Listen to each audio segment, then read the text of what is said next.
Brother and I went into the yard again this afternoon. We tried to get a look in that basement window, waited first across the street behind some bushes for when we thought the Herschels had left, their black Rolls-Royce creeping down the long drive, easing around the curve and out the front gate.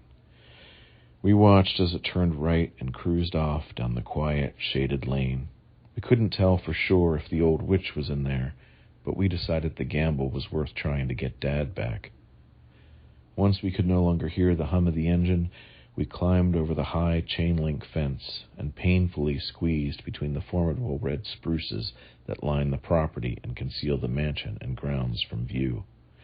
There, at the edge of the yard, we remained crouched on a floor of dead pine needles, surveying the scene for any sign of activity.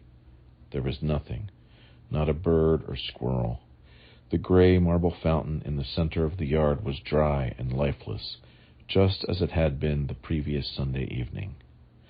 Signaling each other with a look, we swiftly but surreptitiously began heading across the yard to the basement window, where we'd heard the moaning.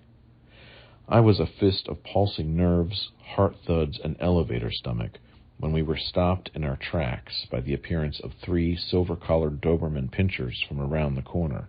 Burst of action, pepper spray with no aim, sneakers booking it, frantic.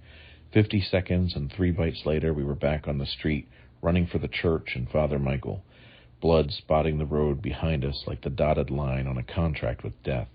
I glanced back at my brother, bringing up the rear. He had one last pinky finger